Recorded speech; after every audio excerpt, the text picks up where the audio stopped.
Good morning, all of you. Today we are going to start our chapter number 10, Democracy in India. हमारा जो chapter 10 है वो है Democracy in India.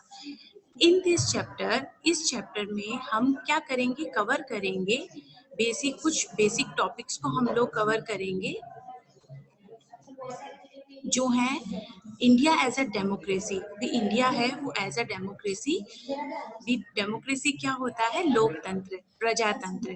ठीक है, India as a democracy country. फिर next topic हमारा हम कवर करेंगे branches of the government of India. जो गवर्नमेंट की ब्रांचेस हैं इंडिया में वो कौन कौन सी हैं। थर्ड टॉपिक हमारा रहेगा, इस जो चैप्टर में हम क्लियर करेंगे, level of the Indian government. जो इंडियन गवर्नमेंट के लेवल्स हैं वो कौन कौन से हैं। Next and last topic, the process of forming a government. भी जो गवर्नमेंट फॉर्म होती है, जो गवर्नमेंट बनती है, उसका प्रोसेस क्या होता है।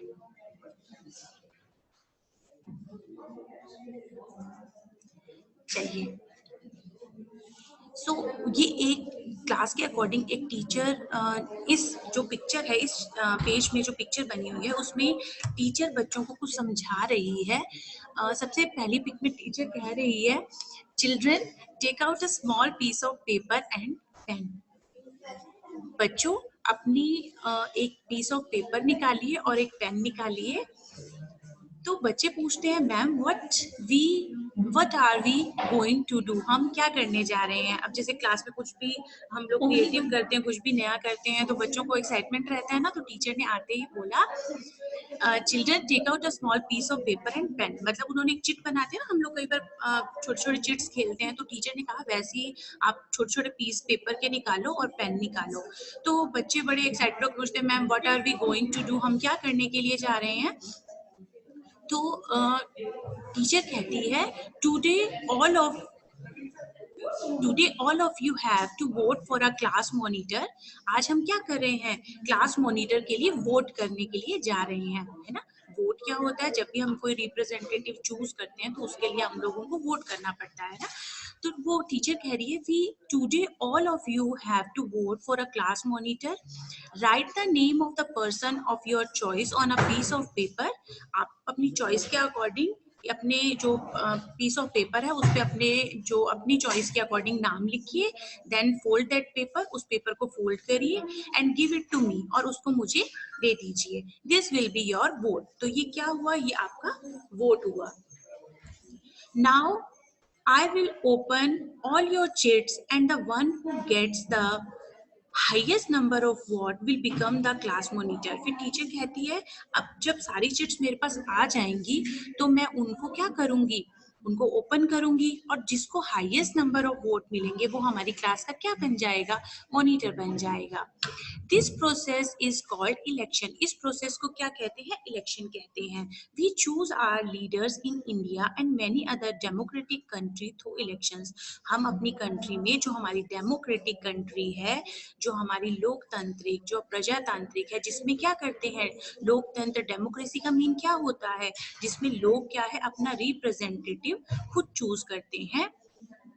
वैसे ही वी चूज आवर लीडर। वो कह रहे इंडिया में इन इंडिया एंड मैनी अदर, जो अदर डेमोक्रेटिक, और भी इंडिया, जैसे इंडिया डेमोक्रेटिक कंट्री है वैसे और भी अदर डेमोक्रेटिक कंट्रीज हैं, वो इलेक्शन के थ्रू अपना रिप्रेजेंटेटिव चुनती है। अब यहाँ पे हमारा एक क्वेश्चन लिखा है, व्हाट इज एन इलेक्शन। हमने ऊपर देखा इलेक्शन क्या होता है। What is the role of democratic government. जो हमारी लोकतांत्रिक गवर्नमेंट है, गवर्नमेंट क्या होती है, सरकार होती है ना, जो कुछ लोग मिलकर, रिप्रेजेंटेटिव मिलकर बनाते हैं, तो वो क्या है, हमारी गवर्नमेंट होती है।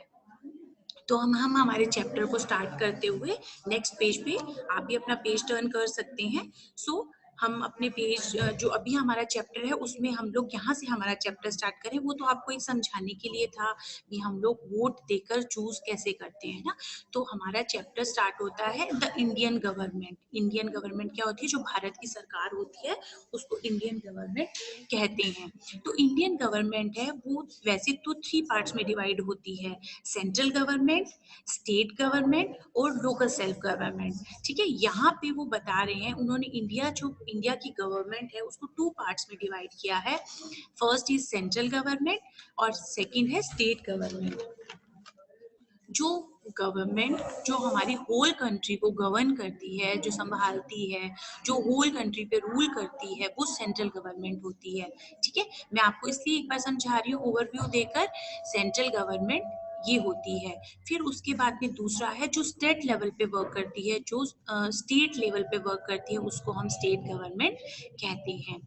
अब देखिए सेंट्रल गवर्नमेंट के उन्होंने 3 पार्ट्स में डिवाइड किया हुआ है। सेंट्रल गवर्नमेंट के 3 पार्ट्स होते हैं, लेजिस्लेचर, एग्जीक्यूटिव एंड जुडिशरी। देखो उन्होंने 3 पार्ट्स में डिवाइड किया हुआ है ना, लेजिस्लेचर, एग्जीक्यूटिव एंड जुडिशरी।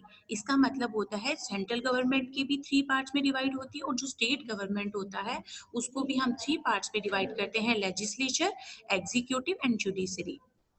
ये प्रोसेस दोनों में सेम होता है। लेजिस्लेचर का मतलब होता है विधायिका।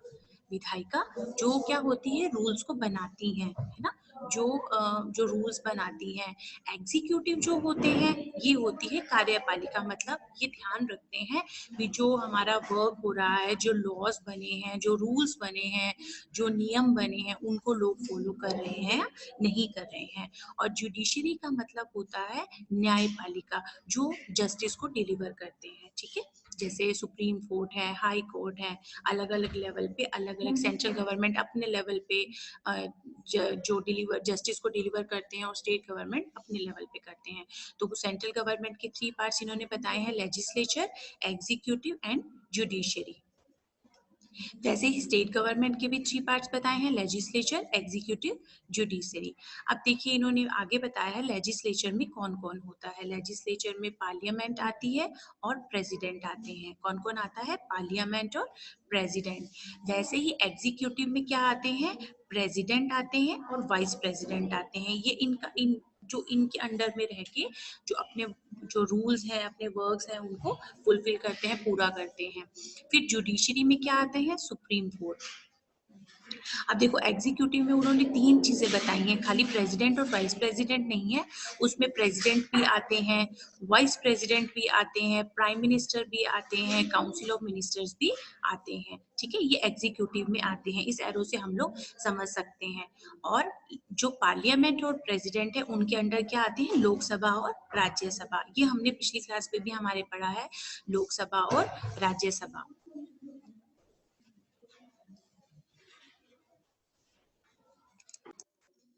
चलिए नेक्स्ट उसमें हमारा है, उसके बाद आते हैं स्टेट गवर्नमेंट। स्टेट गवर्नमेंट के 3 पार्ट्स होते हैं, लेजिस्लेचर, एग्जीक्यूटिव और जुडिशरी। ये सेंट्रल गवर्नमेंट के पार्ट होते हैं, इसलिए इसमें पार्लियामेंट भी आते हैं, प्रेसिडेंट भी आते हैं, वाइस प्रेसिडेंट भी आते हैं, प्राइम मिनिस्टर भी आते हैं, काउंसिल ऑफ मिनिस्टर्स भी आते हैं। लेकिन जो स्टेट लेवल पे गवर्नमेंट वर्क करती है, जो स्टेट जो हर जैसे हमारे कितने स्टेट्स होते हैं, 29 स्टेट्स हैं, 7 यूनियन टेरिटरीज हैं, तो उसमें जो स्टेट के जो चीफ मिनिस्टर्स होते हैं, काउंसिल ऑफ मिनिस्टर होते हैं, गवर्नर होते हैं जिसको राज्यपाल कहते हैं, ये सब आते हैं। तो देखो इनकी लेजिस्लेचर, एग्जीक्यूटिव और जुडिशरी 3 पार्ट्स हैं। तो लेजिस्लेचर में क्या आते हैं, स्टेट लेजिस्लेटिव आते हैं, स्टेट लेजिस्लेटिव असेंबली और गवर्नर आते हैं। और एग्जीक्यूटिव में क्या क्या आते हैं, गवर्नर, चीफ मिनिस्टर और काउंसिल ऑफ मिनिस्टर्स आते हैं। और नेक्स्ट जुडिशरी में क्या आते हैं, हाई कोर्ट्स। जैसे जुडिशरी जो सेंट्रल गवर्नमेंट की जुडिशरी होती है, उसमें सुप्रीम कोर्ट में जो भी उनके होते हैं डिसीजन, वो सुप्रीम कोर्ट के होते हैं। वैसे ही जो स्टेट लेवल के होते हैं जुडिशरी, वो हाई कोर्ट्स में अपने जो जस्टिस डिलीवर करते हैं, वो हाई कोर्ट डिलीवर करते हैं। ठीक है, अब हम इनको आगे डिटेल में पढ़ेंगे। तो अब हम सबसे पहले बात कर रहे हैं इंडिया अ डेमोक्रेसी कंट्री। इंडिया जो है वो डेमोक्रेसी कंट्री कैसे है, इंडिया अ डेमोक्रेसी कैसे है। डेमोक्रेसी का मतलब मैंने बताया था आपको, जो प्रजातंत्र है, लोकतंत्र है, जो इंडिया के लोग हैं वो अपना क्या है, वोटिंग के थ्रू अपने रिप्रेजेंटेटिव को जो अपने चुनते हैं। तो a government is a group of people, एक गवर्नमेंट, गवर्नमेंट क्या होती है, सरकार। A government is a group of people who are responsible for making laws and taking care of the affairs related to the governance of the country। जो government एक group of people, जो एक लोगों का ग्रुप है जो laws को बनाते हैं और जो कंट्री में होने वाले जो भी मैटर्स होते हैं, कोई भी अफेयर्स होते हैं, नियम बनते हैं, लॉज बनते हैं, उनको उनका टेकिंग केयर करते हैं, मतलब ध्यान रखते हैं उनका। There are many types of government in the world. वो कह रहे हैं जो वर्ल्ड में बहुत टाइप की गवर्नमेंट होती है। India has a democratic form of government. तो इंडिया में डेमोक्रेटिक जो मैंने आपको बताया है, लोकतांत्रिक, प्रजातांत्रिक, जिनको क्या है वहाँ के लोग खुद अपने जो है अपने रिप्रेजेंटेटिव है उनको चूज करते हैं। तो इंडिया में इस तरीके की गवर्नमेंट है। Let us read about some special features of a democracy that have made it the most popular form of government in the world। वो कह रहे हैं जो हमारी डेमोक्रेसी के स्पेशल फीचर्स हैं, हम उनके बारे में आगे पढ़ेंगे, जो हमारी गवर्नमेंट को सबसे मोस्ट पॉपुलर गवर्नमेंट बनाते हैं वर्ल्ड में, है ना। वर्ल्ड में जो हमारी जो गवर्नमेंट है वो बहुत पॉपुलर है, तो वो किस रीजन से है, तो वो उसके बारे में बता रहे हैं, फीचर्स ऑफ डेमोक्रेसी। इसको हम एक छोटे से एनिमेशन के थ्रू भी पढ़ सकते हैं। चलिए देखते हैं पहले उस एनिमेशन को।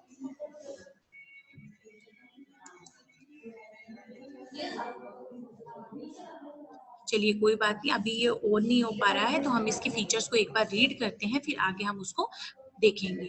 सबसे पहला फीचर क्या है, फीचर्स क्या होता है, ये जो हमारी डेमोक्रेसी है, हमारा लोकतंत्र है, उसकी फीचर्स होती है विशेषताएं। भी क्या क्या विशेषताएं हैं, क्या क्वालिटीज है ना। सबसे पहले है right of the people to elect their leaders.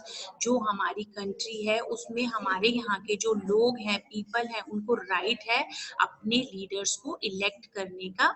तो वो उसको लीडर्स को चूज करने का उनको क्या है, राइट है। राइट क्या होता है, अधिकार है। तो हम इसको डिटेल में पढ़ रहे हैं।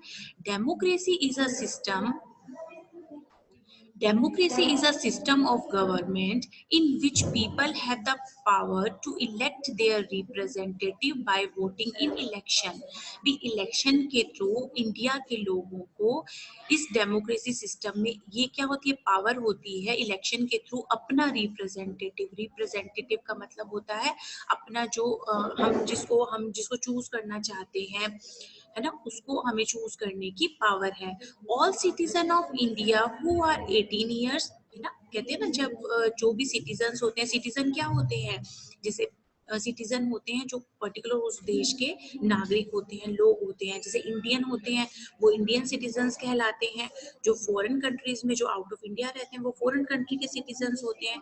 तो कह रहे हैं ऑल सिटीजन ऑफ इंडिया, जो इंडिया के सिटीजन हैं who are 18 years and above, जो 18 साल की एज के या उससे अबव हैं, have the right to vote. उनको क्या है, राइट है वोट करने का। वोट अभी मैंने आपको बताया है क्या होता है, अपना रिप्रेजेंटेटिव चुनने का। लेकिन एज क्या होनी चाहिए, 18 ईयर्स या 18 ईयर से अबव होनी चाहिए। तो उनको राइट है अपना वोट करने का। It is known as universal adult suffrage. इस चीज को यूनिवर्सल अडल्ट सफ्रेज कहते हैं क्योंकि उसमें 18 साल या उससे अबव एज में वोट करने का राइट होता है। ठीक है। नेक्स्ट हमारे फीचर है डेमोक्रेसी के, right of the people to express their views on the policies of the government. वो कह रहे हैं भी इंडिया के पीपल के लोगों के पास अपने वो क्या है, गवर्नमेंट की जो पॉलिसीज होती हैं उन पे अपने व्यूज, अपने विचार जो एक्सप्रेस करने का, जो हम अपनी बात रखते हैं एक्सप्रेस करने का, वो क्या है, उनको राइट है।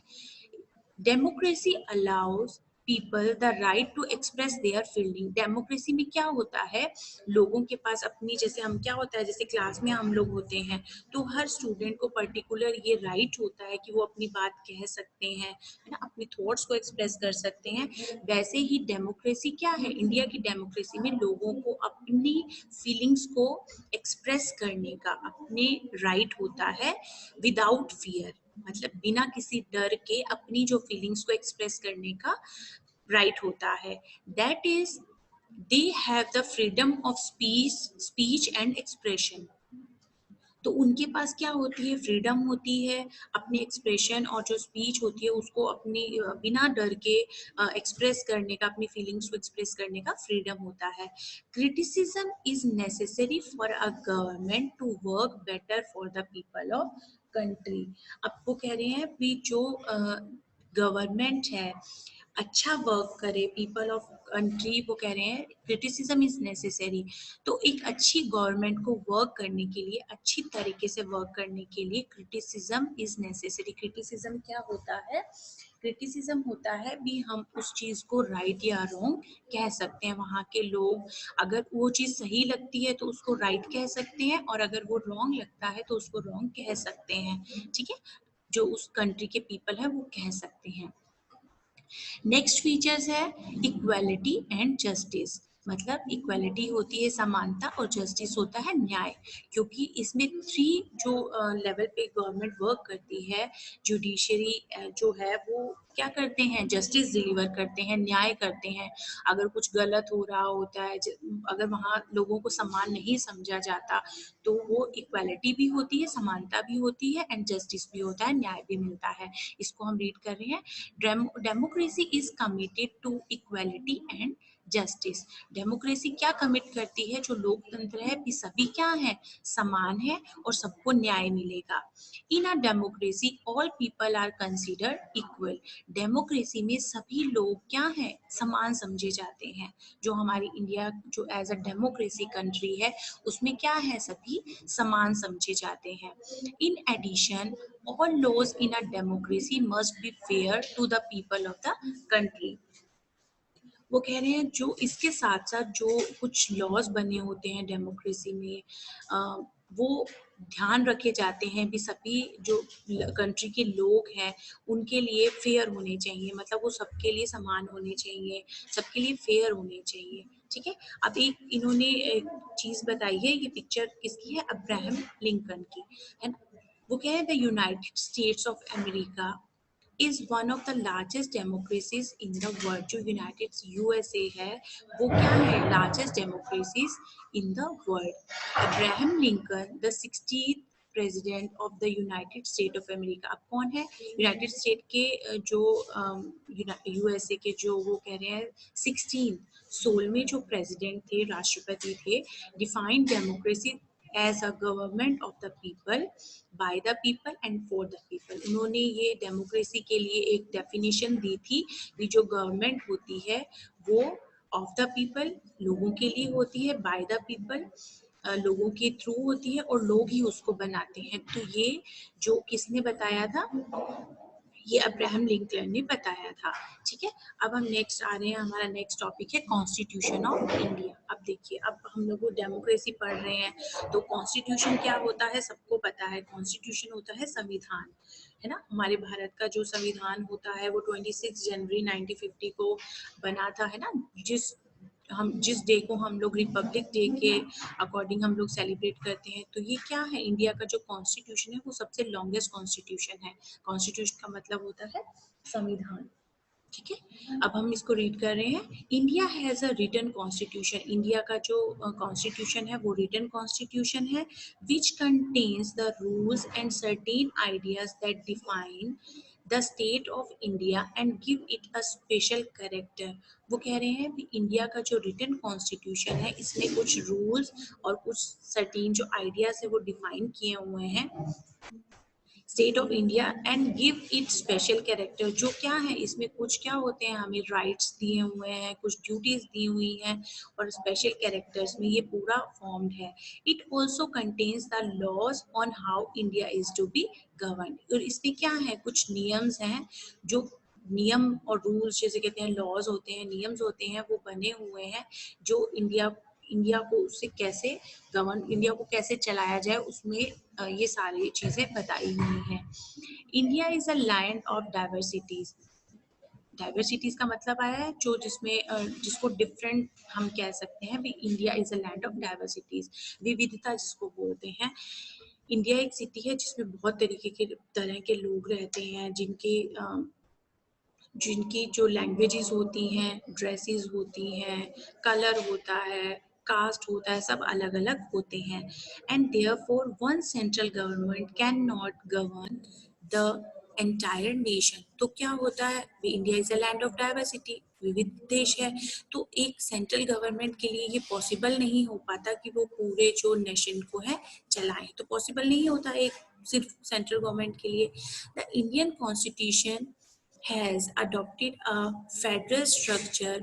फेडरल स्ट्रक्चर वो कह रहे हैं, फेडरल का मीन होता है एक गवर्नमेंट का सिस्टम होता है जो क्या करता है, पावर को क्या है डिवाइड कर देता है स्टेट और सेंट्रल में, है ना। तो जो सेंट्रल जो गवर्नमेंट है उसमें सेंट्रल में और स्टेट में उसको क्या है डिवाइड कर देता है। तो फेडरल स्ट्रक्चर का मतलब यही होता है कि जो पावर है वो डिस्ट्रीब्यूट हो जाती है between the centre and the states, which means, अब वो इसका मतलब बता रहे हैं। अब देखिए ये एक पिक्चर आपको सबको नजर आ रही है अपनी बुक में, इसमें इंडिया के गवर्नमेंट, इंडियन गवर्नमेंट के लेवल्स बताए हुए हैं। मैंने आपको बताया था 3 लेवल्स पे इंडिया की गवर्नमेंट वर्क करती है, सेंट्रल गवर्नमेंट, स्टेट गवर्नमेंट और local self government. Central government जो होल कंट्री पे रूल करते हैं, है ना, जिसका जो हेड है, जो इसका मेन हेड है वो कहाँ है, दिल्ली में, जो हमारी इंडिया की कैपिटल है दिल्ली, वहाँ पे है। स्टेट गवर्नमेंट किसी भी जो राज्य की होती है गवर्नमेंट, जो स्टेट गवर्नमेंट उसको बोलते हैं। और लोकल सेल्फ गवर्नमेंट होती है जो लोकल लेवल पे, वो भी 2 तरीके से वर्क करती है। एक तो जो स्मॉल विलेजेस होती हैं वहाँ पे वर्क करती है, और एक होती है जो टाउन और सिटीज में वर्क करती है, तो वो लोकल सेल्फ गवर्नमेंट होती है। तो हम इसको कंटिन्यू कर रहे हैं। The Indian constitution has adopted a federal structure which means the constitution of India provide for a government that work through 3 levels. अब देखिए उन्होंने बताया है जो इंडिया का कॉन्स्टिट्यूशन है, जो इंडिया का संविधान है, फॉर अ गवर्नमेंट सरकार के लिए 3 लेवल्स पे वर्क करता है, central government, state government and the local self government. 3 levels पे वर्क करता है, सेंट्रल गवर्नमेंट, स्टेट गवर्नमेंट और local self government. The power is shared between the union, also called central government। जो central government है उसको हम union government भी बोलते हैं, ठीक है। सेंट्रल गवर्नमेंट को यूनियन गवर्नमेंट भी कहते हैं। एंड द स्टेट गवर्नमेंट, वो कह रहे हैं जो पावर है वो शेयर हो गई किस किस के बीच में, सेंट्रल गवर्नमेंट के और स्टेट गवर्नमेंट के बीच में शेयर हो गई। The constitution of India is source of power for both the government. तो अब जो कॉन्स्टिट्यूशन है इंडिया का, उसकी जो पावर है वो दोनों गवर्नमेंट के पास हो गई, है ना। जो स्टेट लेवल पे वर्क करेंगी वो स्टेट गवर्नमेंट हो जाएगा, और जो सेंट्रल लेवल पे जो होल कंट्री पे रूल करते हैं वो सेंट्रल गवर्नमेंट हो जाता है, ठीक है। अब वो कह रहे हैं भी जो हमारे, वो कह रहे हैं थिंक इट ओवर, उन्होंने एक चीज बताई है। देखिए आप ये साथ साथ में जो वर्ड्स बताए हुए हैं, क्रिटिसिज्म है, फेडरल है, इनको आप साथ साथ में रीड करते जाएंगे।